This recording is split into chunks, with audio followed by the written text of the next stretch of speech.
Hey everyone, it is Lita of My Natural Me, and I am so glad that you have joined us for this two-part series event. Today, you are going to be enjoying the first part, which is all about the men. And yes, at My Natural Me, we also talk about men too. And the panel today is going to be talking about mental health and accountability and how to show up and be accountable with dealing with mental health, especially for our men. So I'm super glad that you're going to be joining this. Before I turn this over to Mark, I wanted to say just a couple of things. So one, if you want to join in the conversation via chat, I know right now you're watching this through your Eventbrite link, but if you want to join in conversation with chatting, what you're going to want to do is hit the YouTube button at the bottom and hover over that, and then that's going to take you to where you can live chat with us, with the speakers.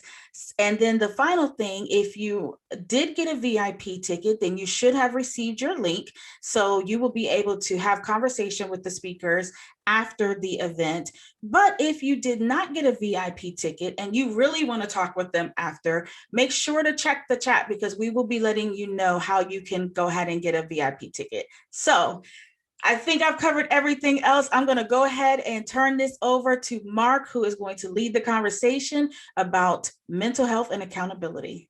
Lolita, thanks for the intro. It is a pleasure to be here and to have this conversation. Thank you for the vision and thank you for the opportunity and platform. I am Mark Wiggins. I am your host tonight, speaker, author, owner of a digital magazine, Off the Bench Magazine.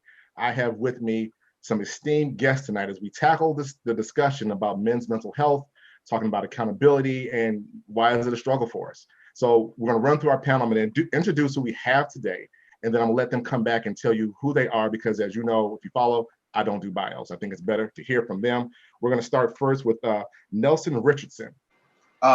Name's Nelson Richardson. I am the owner and operator of VSO Photos, where we do portraits and events. Personally, am a very strong proponent for mental health and mental awareness, and that's pretty much my story. All right, thank you, brother. Looking forward to hearing from you. Next up, we have JJ McQueen. JJ, come on to the stage. Hey, thanks for that intro, that welcome. My name is JJ McQueen. I'm a photo video journalist, 20-year veteran of the industry. I also own Goal Line Media Productions, and I'm also a high school basketball coach. Hey, Coach, thank you. Appreciate the work in the community. Where would we be without good coaches? Next up, we have Dr. Oliver T. Reed coming to the stage. Thank you, Mark. Welcome, man. Glad to be here. I'm Dr. Oliver T. Reed, the writing coach. I help entrepreneurs, speakers, and coaches write their books fast. And so I'm actually a mental health specialist as well and do a lot of philanthropy work, and I'm happy to be here on the panel today. All right, thank you. And last but not least, Mr. Dion Brown. Thank you. I am Dion Brown, licensed clinical professional therapist, licensed clinical addictions therapist, and trauma specialist in the state of Maryland. I am the founder and owner of my own practice, DJB Therapeutic Solutions in the DMV. And I also am a strong community advocate for mental health, do presentations, talks, panels, and workshops heavily in the community related to mental health and wellness in the DMV. All right, thank you, gentlemen, for coming on. We're going to go ahead and kick off our discussion this evening. I have this one question. Mr. Brown, I want you to answer it first, and then I actually want to, Dr. Reed, if you'll follow up with it from your position. The question we have for tonight, as we get started, is what is the difference between mental health and mental illness? Sure. Oftentimes in society, we talk about health and wellness, and because we are body, soul, and spirit, we are triune in nature. Oftentimes, we do give a lot of time and attention to our physical health and well-being, but not a lot of time and attention to our mental and emotional state. So when we talk about mental health, every human has a level or a degree of mental health. And mental health exists on a spectrum. So when we talk about the difference between mental health and illness, the health side of mental health has to deal with a state of well-being where an individual realizes his or her own abilities. They can cope well with normal stressors. They to make meaningful contributions to their community. When we talk about mental illness more so is on the other side of the spectrum, and that has to do with a level of abnormal psychology, of what's considered abnormal outside of the Western world, where there's an array of medical conditions, abnormal medical conditions that negatively affect a person's mood, thinking, and behavior. That is amazing definition. I don't think we actually spend any time talking about those differences, or we spend too much time in the other one. We say, oh, wellness, wellness, wellness, but we never talk about the illness side of it. And I love the way you brought it together. I want to come back to that, but let's go over to Dr. Reed. Dr. Reed, what's your take on that question? Yeah, I think when we start with the whole point of mental health, it is that level of where people, I agree, that people can actually cope or function in their normality with certain situations. I always say it's almost like that toolkit that they have. Everybody has a degree of outside influence, internal pain, or internal things that they have to deal with, and being able to do that. I like to say, liken it to food, your mental health or healthy eating, where people can kind of cope amongst themselves. But if you move over to, and I'll start with food, somebody who has an illness with food, it may get into having anorexia or some other diagnosis. I would also go and say that for mental illness portion is when it's a disease, it's a sickness, it's something that is actually occurring where this person cannot control it, or may have some challenges controlling their mental status or their well-being. So I think it's a difference, and when they would want to turn it off.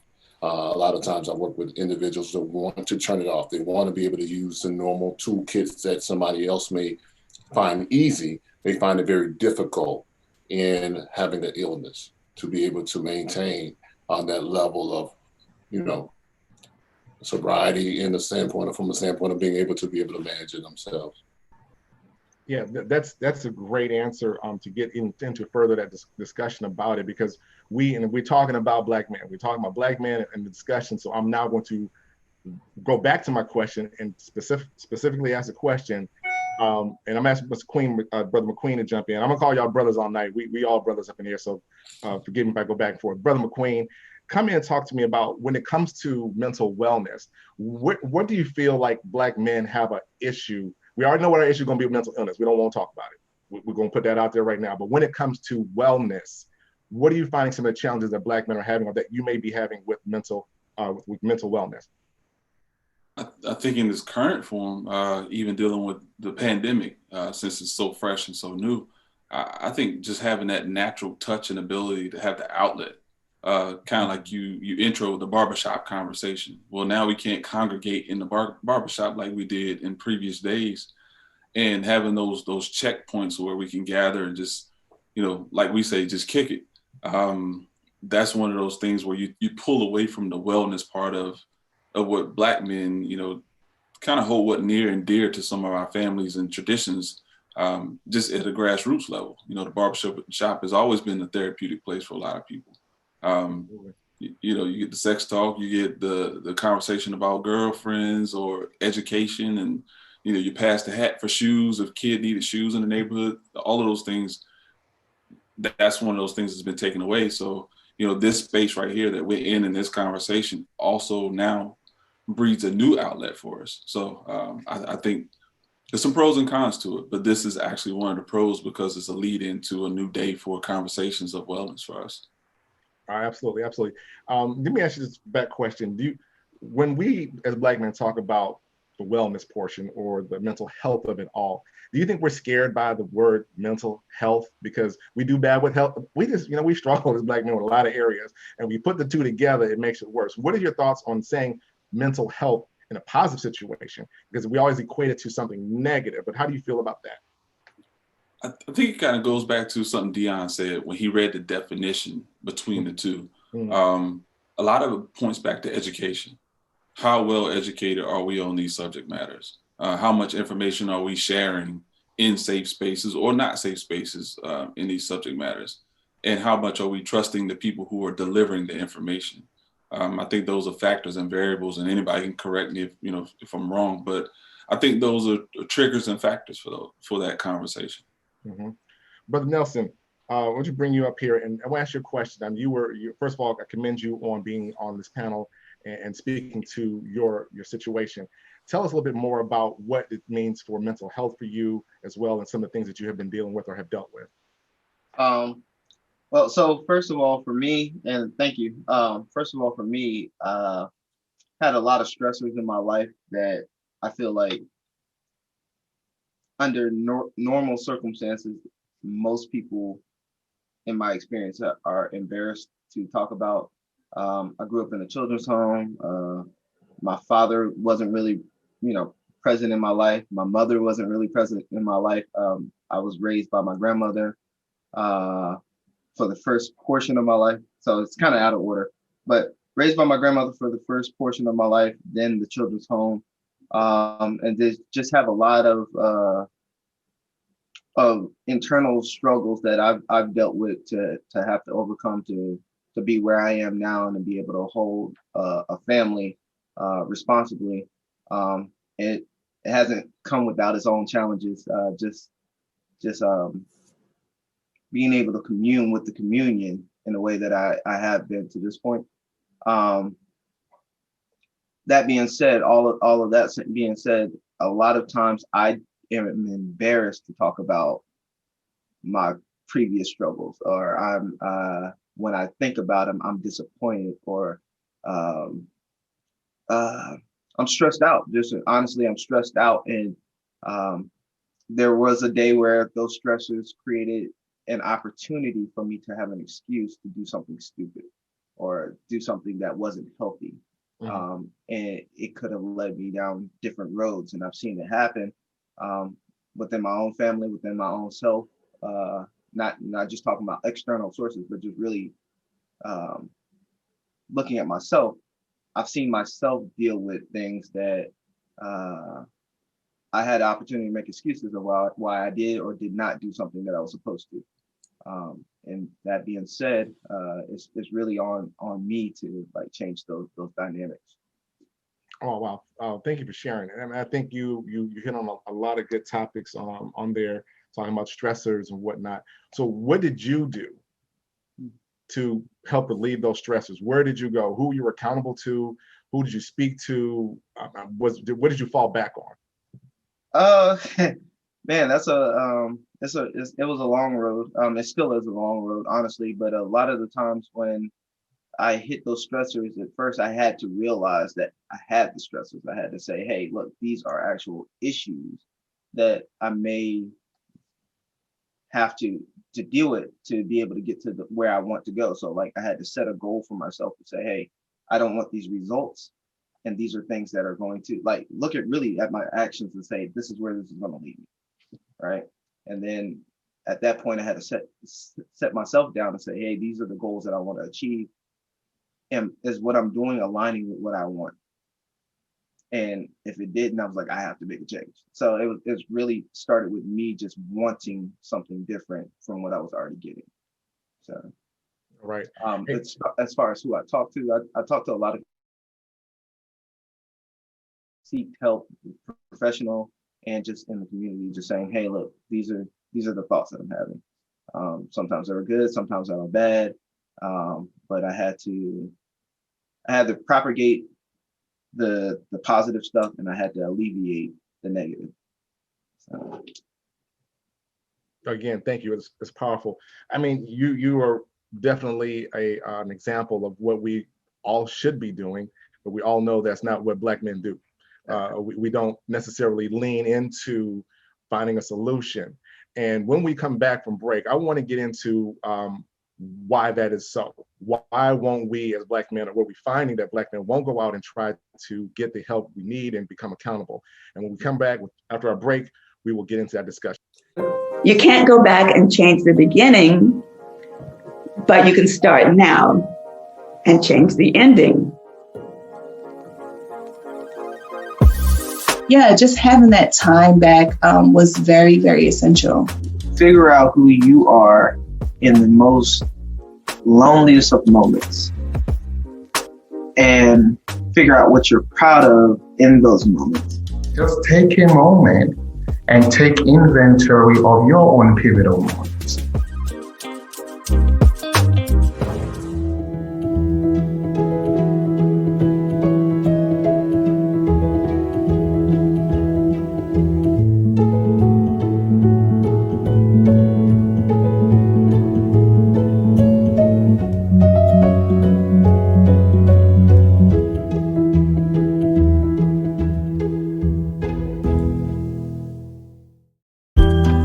Hi, my name is Lisa Dartry, and I am the founder of BMK Foundation.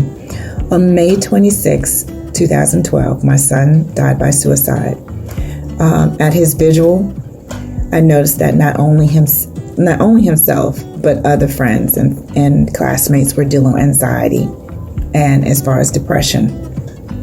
Suicide is the third leading cause of death for African young men. Son, he was the peacemaker. He was the big brother. He was a problem solver. He was the strong friend. When I created the foundation, it was not only to encourage and educate as far as the community, as far as suicide prevention and mental health, but also to collaborate with other nonprofit organizations. I want to end this by saying, let's start having this dialogue at home. Let's make it very comfortable. Let's let them know that it's okay if they're not having a good day. It's okay if they can't get their footing. It's okay if they're feeling some kind of way. They don't know how to explain it to you, but it's okay for them to say, hey, you know what? I just can't get it. I don't understand why I feel this way. Because sometimes they don't know how to cope. They don't know how to deal with things. And let's say it's okay to go to a therapist, okay? Once we start this conversation at home, then we can move forward into the community. But we got to start it at home. We got to make it comfortable to have this discussion. And I'm so glad that this workshop is here right now so that you guys can start this today. Yeah, I'll just jump back in, man. I think it's one of those things of why Black men don't really come forward to do those things that need to be done in mental health. I was in a part of a discussion the other day, and I think a lot of it is because when we think about going to a therapist or pursuing a mental health, we think that it's a place that we have to go to and always talk about what we're doing wrong and what we're struggling with. Finding out myself and then having to go to counseling many times and also being a counselor is that it's a place to bring your successes too, bro. It's a place for you to kind of say, hey, I'm doing well at this, as opposed to saying, hey, this is what I suck at. This is what I'm struggling with. This is the disaster in my life. And I started a goal. I used to be 300 pounds and, just changing my eating habits, changing my health. And I started working with a physical trainer, and something powerful he taught me, right? When I first got there, I'm working with the trainer. I'm thinking I'm going to come in and I'm going to lift 200 pounds. And he said, no, I want you to lift the bar, bro. I just need you to lift the bar. I'm like, I can definitely lift more than the bar. I can lift what he said, no, I'm working on your form. He said, because if you lift this high weight volume the incorrect way, you're going to do more damage to yourself. So I'm more concerned about your reps and form. Same thing I equate to mental health. If we can go in and say, hey, these are things I'm doing right, it builds your form and confidence to talk about what's challenging to you. So becoming that two-fisted fighter and becoming that person that can say, hey, I'm not just bringing all my struggles and my pain, but the stuff I'm good at too. We'll jump in and add to that a bit. I'm actually seeing a shift in my practice as far as a tremendous amount of Black men are starting to come to therapy. I think across the nation, I'm a part of a large social media group of Black male therapists across the nation. So we're seeing Black men coming into therapy in alarming numbers, which is good, which is great. Men are starting to take care of their physical and emotional well-being.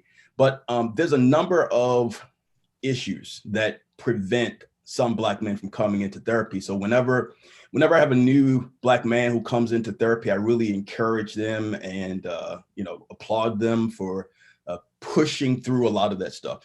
One of the things is how we've been socialized. There's a lot of toxic messaging about needing help and needing assistance. a lot of toxic messaging that hits our mind, and we carry these internal messages with us from society and from the culture that, you know, that tells us we have to adopt, for example, the Superman syndrome, that we have to be strong 24 hours a day, that we can never show weakness, that, you know, showing that you're frustrated, you're angry, you're depressed, or any other emotion, you know, tapping into your emotional intelligence is a, you know, the messaging from the culture a lot of times in society that it's a personal weakness. So a lot of times when people come into therapy, particularly Black men, those of us that do this type of work, we work to really dismantle a lot of that, as well as what Dr. Reed said, to really highlight their strengths and say, no, you're not, the word I hate, crazy, you know. So eradicating stigma and trying to move those barriers out of the way and those toxic messages that have held Black men down so long. Interesting. Brother McQueen, what you got on that? Well, when you talk about in relation to the messaging and the packaging, that's kind of where my day-to-day helps support what Doc and Deanna, what they do daily. I'm working with this nonprofit called We Our Us, and they're going to some of the hardest, toughest hit neighborhoods in Baltimore City, where it's crime, whether it's drugs, whether it's just lack in general. And then, you know, there's the hope side of it.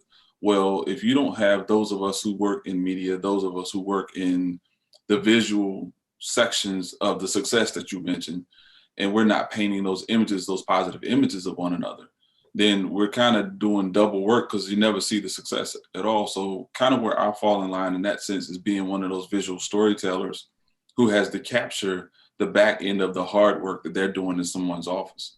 And so it's the same mindset that I do as a basketball coach. You know, you got to get into a kid's psyche before you can actually get him or her to be able to run and jump, because they have to know or believe that they can run and jump, much like Doc was talking about the form. If your form is messed up, you're never going to make a shot. So being able to work on both mediums for me, it actually it helps support the hard work that you all are doing, you know, within those four walls. Mm-hmm. That's a lot. And again, relating to the world of athletics, I mean, like, sports is life. You know, you coaching basketball's life. I don't know about any other sport, basketball's life. And one of the things we struggle with as athletes is that back to what you were saying, I think it was Dr. Reed, about what Dr. Brown, what society puts on athletes. And Super Bowl will have come and gone, right? And, oh, he played through this, he played through that. And then, meanwhile, all of a sudden, he can't think no more. His hand got arthritis, you know, this injured versus hurt. There's all these conversations that we put on our young men. We rolled this back until middle school. We rolled back into the courts. And now all of a sudden we wonder why we have troubles trying to put it out, because I've been told I got to be this thing, right? I got to be this hardcore. And I mean, I know that's a problem for us, but when do we as Black men start to change that? And we know that the therapists and the doctors are on it. But when do we as Black men as a community, and Nelson, I'm gonna come to you, try to help with the younger brothers get this message changed so we can stop the cycle early and then go help the brothers who are already in? Nelson, come to the stage and tell me what you think about that. So along those lines, what I hear, what I felt, what I've dealt with personally is it starts with being able to accept rejection on an internal level. Mm-hmm. And then translate that into accepting yourself, regardless of what external sources are saying or what people are saying, or, you know, like what's expected of you outside of yourself. You still have your own goals and what you want to achieve within your own life, because you have to realize it's your life, right? Mm-hmm. So regardless of what's going on, whether you're playing sports, whether you're in a relationship, whether you know, like all of those things you have to audition for, and these rejections are going to come. You're not going to be able to catch the ball like the other guy. You're not going to be able to throw the ball like the other guy. You're not going to be as handsome as that other guy. You know, your goals, everything. You have all these things that are coming at you at all times that you're auditioning for, and to be able to really just hone in on what you want and not settle for the lesser of the two, you know, evils, and just be able to accept yourself is something that's super important. And in your growth. Just, that's what I would say to the younger people, because I personally dealt with it. Just saying, hey, this is what I want to do. Well, you don't know anything about that because I don't know anything about that. That's how the community feels, right? Like, I don't know anything about it, so you obviously can't. So how are you going to be a computer at this? How are you going to be a sports star? Once you accept yourself and you say, hey, I'm gonna go do this, make that your goal, make that what you strive for, and just keep it moving. Awesome. By a show of hands, let me ask this question: how many of us in this panel, like Black men, feel comfortable expressing themselves? I'm gonna take away happy and sad. I'm about the rest of them. Okay, y'all are exceptional, but do you believe that most Black men can express any other emotion besides happy? I'm gonna call it angry. Can I chime in with that one? Come on. Okay, so I think we are limited as Black men, particularly again because of those messages. Anger is one of the 6 basic human emotions, and it is actually the emotion that we as men tap into the easiest, but there are hundreds upon hundreds of other emotions. So one of the things that I do at the beginning of all of my sessions with all of my clients is I start the process of orienting my clients to really tapping into their emotional intelligence. So if my clients are coming into my office, there's a color-coded wheel on the back of all 3 office locations, about 65 emotions. In this virtual world, I've sent them a color-coded wheel that has more emotions than that. So my first question at every single session is to share with me 1 to 3 emotions you've been feeling lately. And that is the kickstart for each and every session, whether the client I'm dealing with is 11 years old, or 65. So I do find that overall, men, particularly Black men, are not used to tapping into that particular domain of emotional intelligence, their own personal internal awareness. Okay, what the heck am I feeling right now? Is it okay to feel this? Should I feel this? And then I feel it. Now, how can I communicate it assertively, not aggressively? That's good. I love that to be able to identify emotions. I mean, for real, I can maybe pull a good strong 4. Pull a good strong 4 emotions that I run all the time. But like you said, there's so many more. But I really believe that what I'm trying to get at is the Becky talked the culture, the toxic level that we run in, what has been put on us as Black men, not to be able to express ourselves and really live life with the rest of our emotions, right? We don't get to put that out there. And so, Brother McQueen, in your space, and you're working with young Black males or young students, I don't care what color they are because you're coaching, how are you trying to encourage them to let that part of their creativity out? They let that part of personality out? I actually encourage mistakes. And I actually applaud the kids who fail and try. I think a lot of times failure is always frowned upon, but as you know, being an athlete, if you don't fail, most likely you won't have any success because you don't have a point of reference to learn from or to teach from as a coach. And if you rewind the film back, which I think you probably have been programmed to do, Mark, and maybe a couple of others on the call, you rewind the film back from what your day was like every day. Did I get here on time? Did I hit this mark? Did I hit that mark? Did I make this meeting early versus being on time? Because on time for us, it was always late. Things of that nature. So I kind of try to talk to them and teach to them from a point of reference of rewind the tape at the end of the day.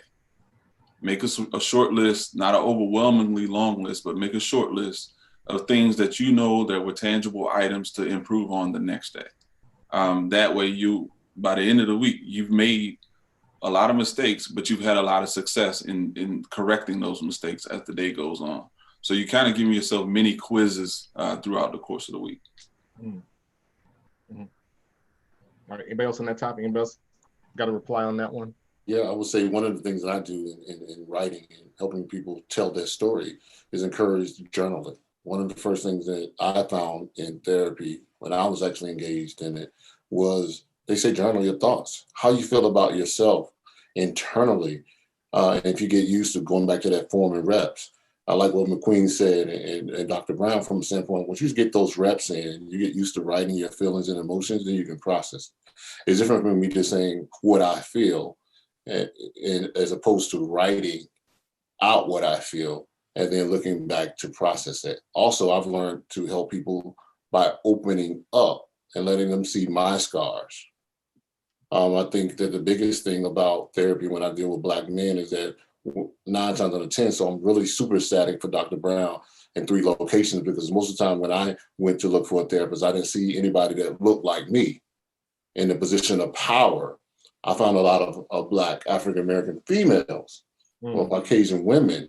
But when I went to try to find a male African-American therapist that can kind of bond with me from a standpoint that I could kind of, feel like a component of safety, there was few and far between. So I think that is sometimes hard for us to break the barrier to the young generation, because they're looking for people, hey, where's your scars? Where are you in the process or whatever? And to be able to couple that with the professional backdrop and also look like me, I think that's few and far between. I agree. Brother Nelson, do you have a comment on that? Yeah, I what I like about what Brother Oliver was saying was Dr. Brother Oliver. What I like about what he was saying is that even with him being a professional, even with him being a professional in the field, he also had things that he had to deal with. So it's not like he's sitting on top of some pedestal. And I think that in itself is important when you go to somebody who's in a position of power, but also saying I'm vulnerable. And I think I've respected that type of interaction myself when coming to find help or community members to speak to or anything like that. I mean, we've had conversations actually in passing, just where, he's helped me through some things just by talking. Just, not him fixing my issue, but just giving me an opportunity and a space to talk safely. That's super important. Right. That is really, and that's almost about to swing us into our other side of the conversation. But before we go to accountability, I want to go back and talk. As Black men, we deal. I think it's called, from the question, toxic masculinity. I guess we need to work that out. What are we calling toxic masculinity, brothers? What does that really mean? Let's break it down, because I'm struggling with both of those words. Well, I'll just keep going. Bring it. What's that? Bring it on. Let's go. So I felt pressure growing up to be the strongest, be the buffest,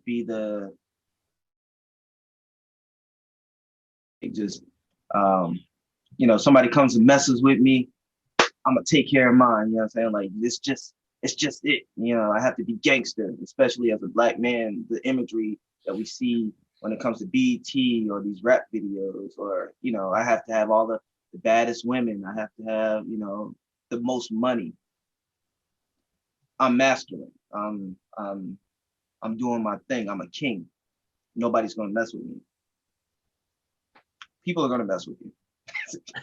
Just people are gonna mess with you, and the more you try to look like nobody's gonna mess with you, the more they're gonna mess with you.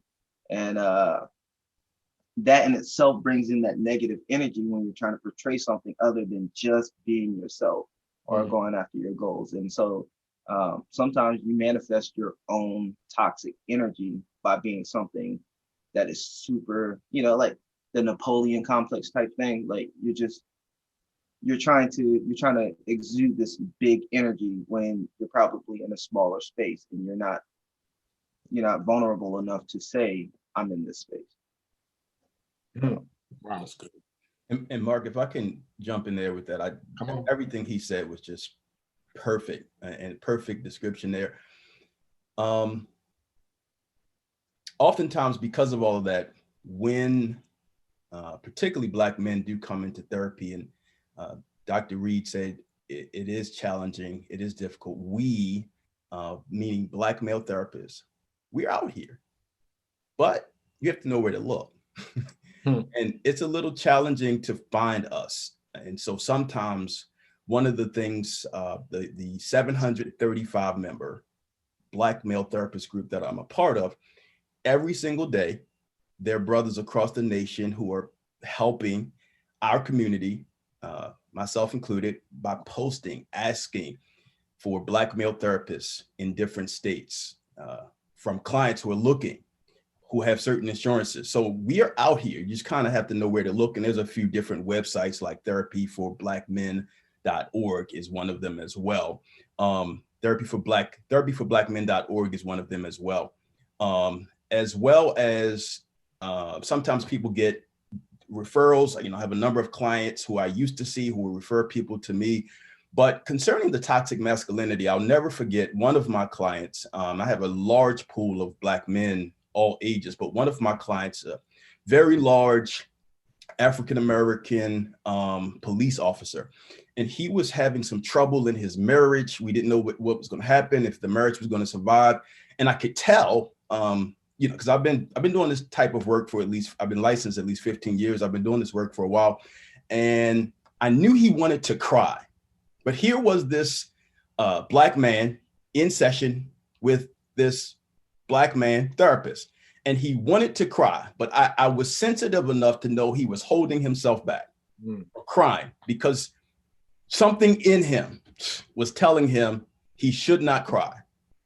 As being a man, that's a huge fallacy. It's false. It's false, because we're human, and we feel pain as well. We feel anger, we feel disappointment, we feel hurt.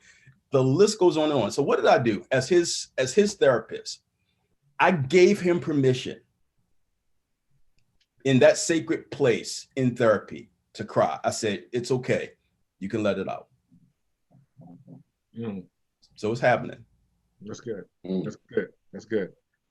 And I know that's some of the areas that we as Black men struggle, raise his hand, is letting those other human sides of us come out. Like why do we have the right to forget we human?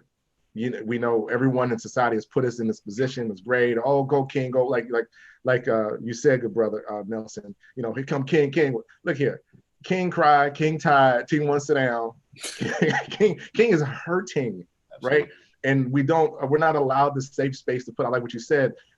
It's the safe space, the sacred space, to allow our emotions to come out, and giving us permission to do such. It's all about permission, because reality is those who told us we couldn't do it didn't know how to do it. And now that we have the ability to do and express ourselves, we need to. I want a true king. I want a king with the heart of David. I want somebody to be able to reach out and say, I'm wrong. I know you're wrong, but what you gonna do to fix it? That's not my question. My question is, if you're saying that you're not wrong, you're never wrong, I'm questioning you as a leader. I need a leader to make some mistakes. I tell my team all the time, look here, I don't have a problem with you correcting me, but best be sure that when we go to fix it, we're going to fix it. I'm not going to ever say that I'm 100% right or all the time or this, that, and the other, because I know I make mistakes. And thus doing so hopefully creates a space where my employees and other people I deal with and our male counterparts, the authority to do such as well. Back to modeling, back to the part of talking about how we want to live our lives in front of everybody else. So those are really, really good areas to go to. We're going to take a break right now, and when we come back, we're going to move into the accountability portion of this conversation, because I think there's some good answers and good information there to help all of us watching this to either help a Black man move somewhere, or a Black man to move somewhere into this next level of living by allowing yourself the space to grow. Brought to you by Girani Coffee House, Virginia Black Business Directory, Moments with Ivory YouTube series, Gentara Skincare,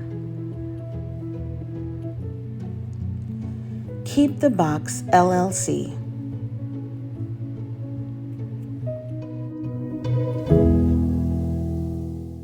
Hey everybody, welcome back. I am Mark Wiggins, and we are here talking about mental health and men accountability. So we're going to move our conversation over. Some great information by our panelists today. Be sure to check out their bios and follow them, get information, connect with them, and get some more, maybe more questions. But now let's move into accountability. Brothers, what does it mean to be accountable? And anybody can just jump in and let's go. What does it mean to be accountable? I'll go first. Kill the crickets. I think this conversation is a great start to it. Being able to actually bounce ideas off, listen to other men's perspectives. Even with Nelson being probably, I think, the younger member out of the 5 of us, gaining a respect for his journey, and understanding what other people deal with outside of that whole hyper masculine conversation, that we had previously, because it gives you a chance to really have a renewed idea and mindset that other people, they need that moment to, for lack of better terms, to be weak and vulnerable, not be weak, if that makes any sense. No, run it out. I'm confused. Go. Okay, because a lot of people, like, they confuse weak as in use. They substitute weak for useless. Oof. And weak doesn't mean useless.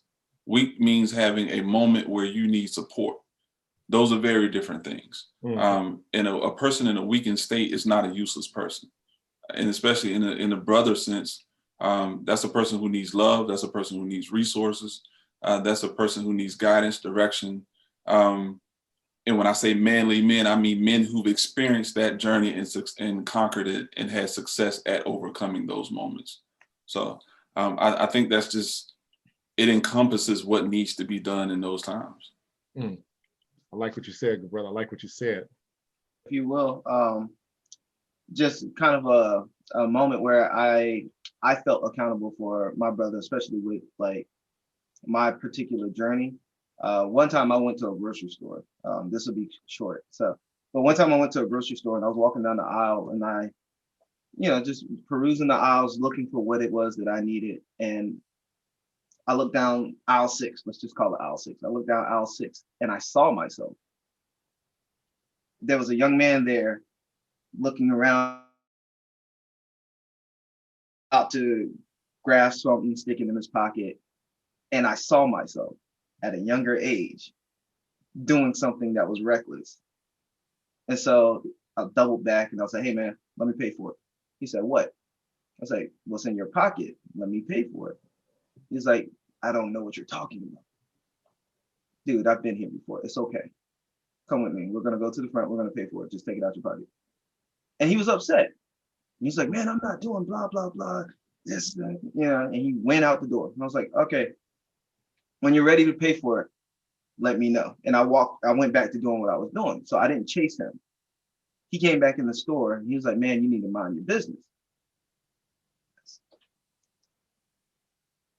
You are my business. He said, how am I? You don't even know me. You don't know me. How am I your business? I was like, because you look like me. I was like, dude, I've been there. He's like, man, I'm a gangster. I'm a this, I'm a that. I was like, you don't know my story. That's honestly, you don't know my story. No, I'm not a thug. I'm not a gangster. I'm a black man. You're a black man. Do you see what's happening out here right now? Like there was a lot of stuff going on. I was like, do you see what's happening out here right now? I feel targeted. Don't you? He's like, man, I gotta go. Like at the end of the conversation, he's like, man, I already have to turn myself in. I have warrants here. I have this.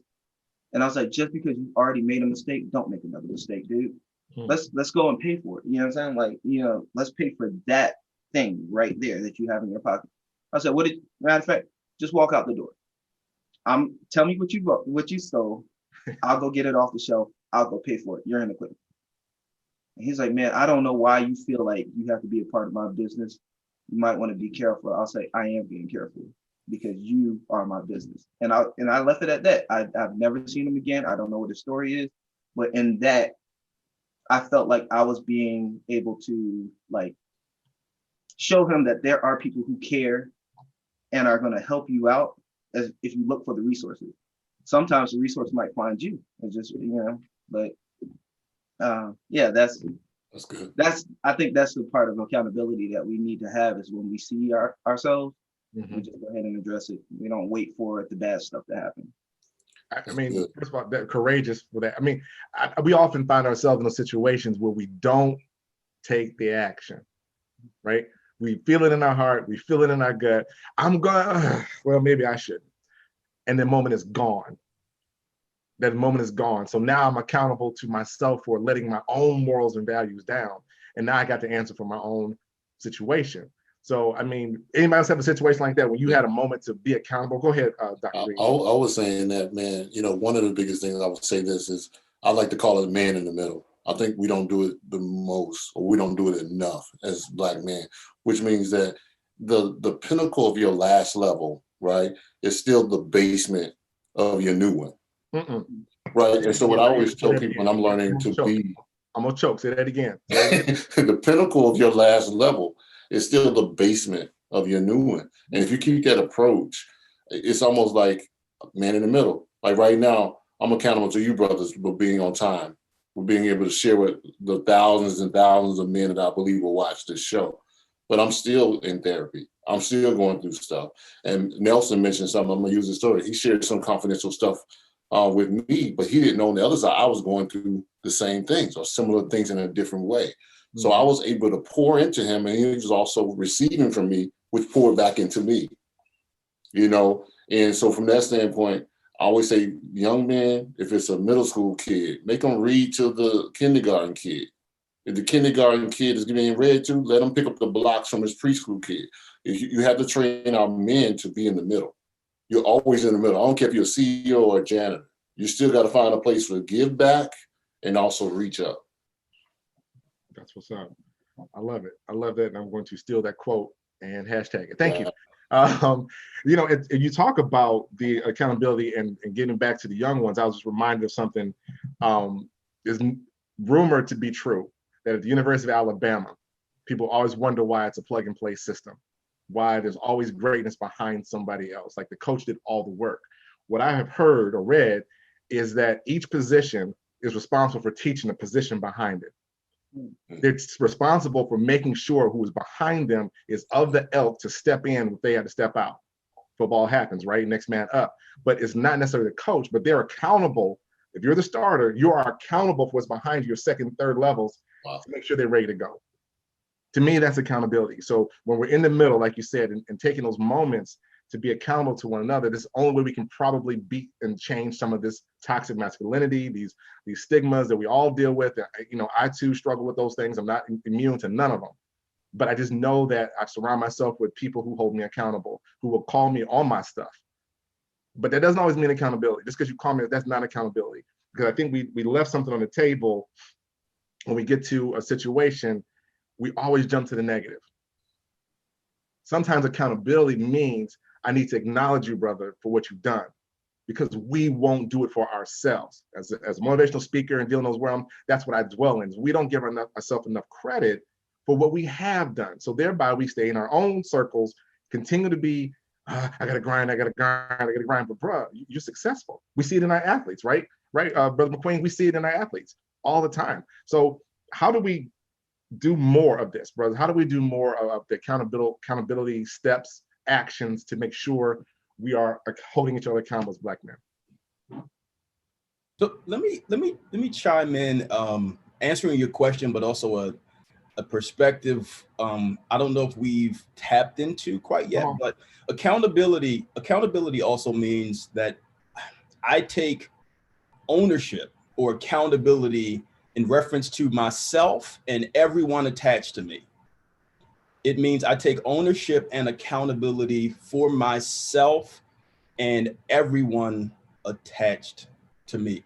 Wow. I can't explain to you how many Black men particularly came into my office who were encouraged to seek out professional help from other Black men, their girlfriends, and their wives, because they were exhibiting some of the classical symptoms of depression or anxiety.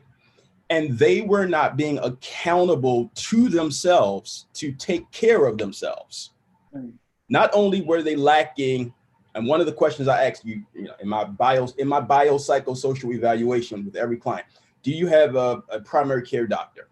And some do and some don't. But not only were they not being accountable to themselves, but they were failing to recognize that, hey, I'm having some of the classic symptoms of depression or anxiety, because these are medical conditions and they're not being treated. Mm-hmm. So now, because I am, as a Black man, I'm not being accountable to myself to take care of myself. So now my girlfriend, my wife, whoever is affected, impacted, my children. So it has negative interpersonal effects on the whole family system. So as Black men, it's very important that we hold each other accountable, but we also be accountable to ourselves and everybody and everything attached to ourselves. That's good. One of the things you just said was about the interpersonal relationships and the people that are attached to you. And sometimes you don't even know people are attached to you. So from a community standpoint, like just being in a position of power, whether you're a photographer that's well known or whether you're a coach, that's whatever you're doing, people are looking at you. So like, so like if I do something in the community that is big, people who know me feel good because I'm winning. Some people might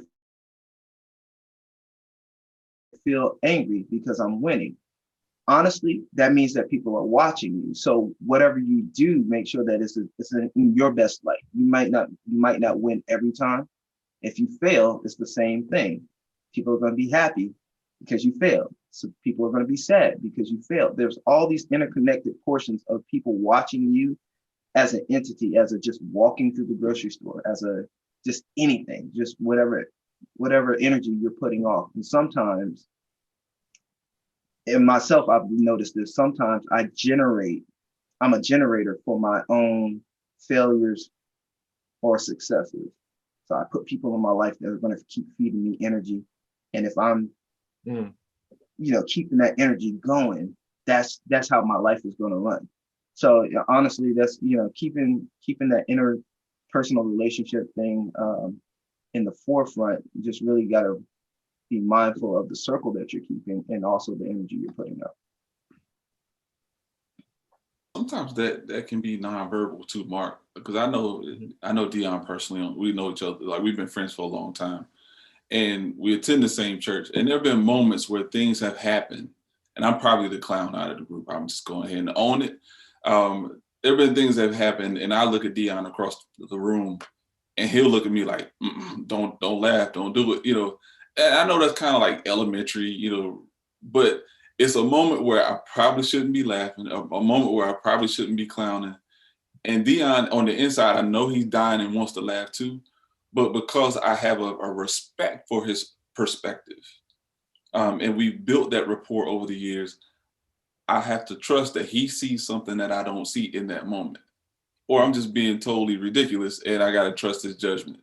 But either way, that it's a comedic form of accountability, but at the same time, it's necessary too, right? Because he knows that I'm out front, and much like Nelson just alluded to, a lot of people watch, so they may misinterpret what Dion and I are seeing something that's very innocent and like, oh, well, they're in leadership, they're not taking this moment serious. So Nelson's 100% right. I think you have to know that there's an audience there, and you have to be mindful of what those moments call for when that audience is watching. That's classic. I agree with that. And we I was thinking again, and maybe somebody can help me answer this question. We always is like a good portion of the time when we talk about certain things like this, and we run to the negative side. I need someone to hold me accountable because of the bad things I do. Or I need to always speak to the wrong things I've done and not speak to the high sides or the achievement sides of what I've done. But when you're talking about accountability, sometimes it is about that.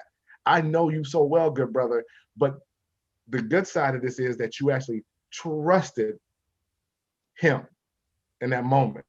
You respected Dion so much and have respect for him so much that you yielded in that moment because you probably knew better. You knew better at the moment, but you're going to cut up anyway because that's what we do. I do the same doggone thing. All I need is that look from a brother that I trust. I mean, one time I was in chapter meeting, and you know it's about to go wrong, right? And I'm up doing a presentation, and there was a particular brother in the room who I've had some, non-brotherly interactions with. And he said something to make me a little warm. And they all knew me. The other president poll marks were like, don't do it. Don't take the best. No, I'm about to go in. No, fine. As I didn't. And then afterwards, they had to remind me, he said, Brother Past poll mark, Brother President, you can never lose decorum in the room, even amongst the brothers. And at that moment, I was thankful that I yielded to other people to hold me accountable because I know better. You know what I'm saying? And those are things that I think we don't do well enough to do. And I thanked them afterwards. And I know you want to go for it. I said, we can go jeans and t-shirts in the parking lot. That's an old reference. But nonetheless, we have to make sure we're holding ourselves accountable to the good times and the bad times. But let's not always think about the negative side. Dr. Reed, am I in the right vein on that thought? Yes, I think the accountability, what people I think misinterpret, and I still wrestle with, is accountability is not ownership. Like, from a standpoint, because I'm holding you accountable, brother, I'm not going to jump in front of a bullet for you. I'm not going to try to lie for you on your taxes, but I will remind you of your conscience. I'll remind you of the right thing to do. Sort of what Brother Nelson was talking about earlier. I'll tell you, I'll pay for it. Can't make you pay for it.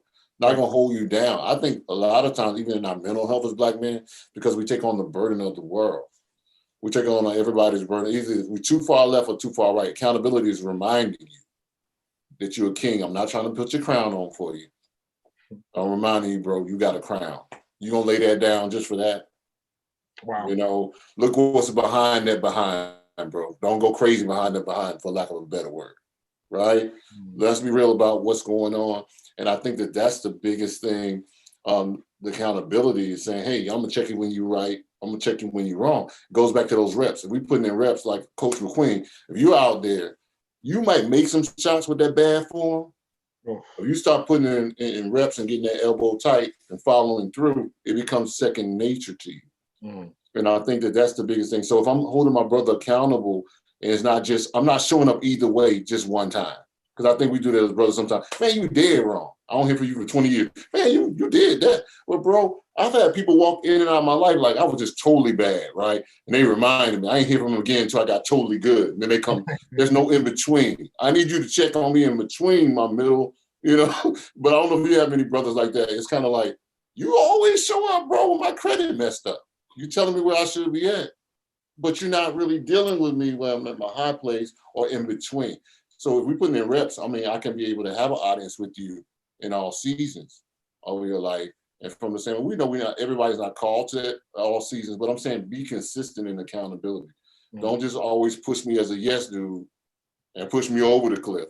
I need you to also challenge my thinking, even in my successful moment. I love it. I love it. Brothers, we are coming to the end of our time, and I'm sure we're going to be back. But I will now leave the last few moments for you to leave your parting shots of thoughts, encouragements, or insight. And just take a couple of minutes and just say what you have to say, and then we're going to wrap it all down so we can be obedient and accountable for the time we were allotted. So Dr. Reed, since you up front, I'll go ahead and say what you have to say. Thank you, Mark, Nelson, Dion, McQueen, man. I appreciate this whole Formula Leader for having us on. I'm Dr. Oliver T. Reed, the writing coach, and like I said, I help entrepreneurs, speakers, and coaches turn their stories into print fast. I also help you write out some of their painful stories or even the successful things and put it into a book. I feel like everybody should have a legacy to pass down, and everybody should journal, and everybody should write their story. I also encourage people to be a book instead of writing one. You can go to my website. I'm offering a free class at www.milkwritingsystem.com. That's www.milkwritingsystem.com. All of my information is right there, and sign up for my free offer. Thank you, gentlemen. Brother Queen. But this was actually therapeutic for me because I don't think I hadn't done this in a while. But you can contact me at jjmcqueen.com, JJ McQueen Photography on Instagram, and JJ McQueen Photography on Facebook. I just appreciate the support too that we've received over this COVID stretch too, because working to change this narrative about who we are as a community. I definitely appreciate it, and it's been helpful just trying to move the needle forward about how the world sees us and our communities. Awesome. Brother Brown. This is Dion Brown, licensed clinical professional therapist here in the DMV. My practice does individual therapy as well as signature presentations for groups, organizations, and churches. People that are tuning in, just be mindful that everyone has stressors, every human has stressors, and there's healthy ways to cope, unhealthy ways to cope. And that's where the choice factor comes into play. You do have a number of things that you can do to cope when you are stressed, when you are depressed, when you are anxious, like exercise, praying, meditation, listening to music, journaling, therapy, and talking to a trusted friend. Through my website, djbtherapeutic-solutions.com, but you can email me at info@djbtherapeutic-solutions.com. I am offering referral to clinicians in the DMV to 10 people. Again, you can email me at info@djbtherapeutic-solutions.com, and please follow me on Instagram at _DMV therapist for weekly therapeutic tips, tools, materials, as well as follow my podcast on Spotify, the Lost and Found podcast. Brother Nelson. Nelson Richardson, VSOL Photos. You can find me on Instagram, VSOL Photos. That's VSOULPHOTOS. That's also info@vsolphotos.com. What I'm offering is a 50% off of a photo shoot. So anyone that uses the coupon code feelings, that way, you can have a session to where you can see yourself in a great light. And even if you just want to talk about your feelings, I'm still open if you need to communicate. So. Hey, JJ. I had a total dumb jock meltdown moment. I forgot my offering, but for those of you who are looking to get into photography, I'm definitely offering a couple of free consulting sessions so we can get you started and point you in the right direction.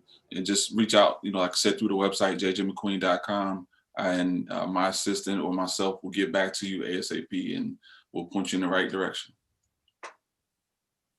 All right, brothers. I appreciate each and every one of you for coming on and sharing. I'm gonna call it your testimony and your insight with the audience today. Thank you to the leader for having this forum. Like I said, I'm sure we'll be back. I'm sure, brothers, we will collaborate on some things because there's a lot more work needs to be done. And it's just amazing. So I just want to recap a little bit about what we were talking about tonight. We're talking about mental health and mental wellness and how the stigmas and the toxic masculinity and all these negative things that have been put on us as Black men have been there to, I don't know, hold us back. But at some point, you have to be accountable to yourself. We talked about tonight. We have to be accountable to ourselves. And what I want to kind of leave you with is, as a motivational speaker, I talk about selfishness. I talk about being selfish. I talk about that you need to be selfish with your time, selfish with your energy, selfish with things that you need to do to be the better you. And you've heard from our panelists, you've heard from the experts, the subject matter experts on these items. Brothers, we need to become more selfish with taking care of ourselves, our physical self, as well as our mental self. Be selfish. Make sure you take care. Self-care is a good thing. If you're not getting massages and getting your feet done and getting your hair and all of that, whatever you need to do, we need to do more of that. We need to find accountability partners. We need to find people that will allow us to let if you have any, your hair down, or allow you to put down your crown for a moment while you picked out that afro and then put it back on, straighten it up and get back out here, because you know what? Your crown needs to be straightened up too, bro. And we need to be more accountable, making sure you have your crown straight. That's what we have to do. If we're going to change the stigma and give our younger generations, like Brother Nelson behind us, a fighting chance at being more healthy mentally, which then returns to everything else, a positive situation in our own community, because we are still looked to be the thing that keeps our Black community together. We haven't always been present, but doggone it, when we show up, we show up. And now we need to show up healthy. Now we need to show up balanced. Now we need to show up with some confidence. Now we need to show up with some transparency. People ask me, Mark, how is it you're able to get out on the stage and do what you do? Because I try to be as real as possible to a point. And then I'm in the background. Mark, are you nervous? Yeah, I'm nervous. Why are you nervous? You do this all the time. I don't care. I still get nervous. Nervous is normal, but I don't want to become paralyzed by fear. So these are the things we're talking about. I'm encouraged by the conversation. So continue to follow everybody who's on this panel, follow them on social media, continue to focus in, schedule appointments and everything else with the brothers on this panel. I am Mark Wiggins, the speaker man. My offer out before I go is I'm offering up a free subscription to my digital magazine, Off the Bench Magazine. It is a motivational magazine. It is a lifestyle magazine. They don't know it yet, but they all going to be in my magazine. They ain't heard about it just right now, but they're all going to be in the magazine as features on their topic because we need to hear voices of motivation too. I want to hear more about their businesses. So to do that, just go to success@offthebenchmagazine.com. Success@offthebenchmagazine.com. Say you heard it here first. Say the speaker man told me to come, and you can get your subscription for the year. With that being said, I want to thank you all for coming in, tuning in. Make sure you like, subscribe, and share to this, and follow Lita on social media. She's got a great platform. I am Mark Wiggins. Lastly, I'll leave you with this. As always, if you can reach your dreams with a stepladder, then they're probably too low. I'm out. Thank you for attending today's event. Be sure to join us next week for part 2 of the Coffee and Tea series. Next week, we will join the ladies as we have a discussion of celebrating womanhood.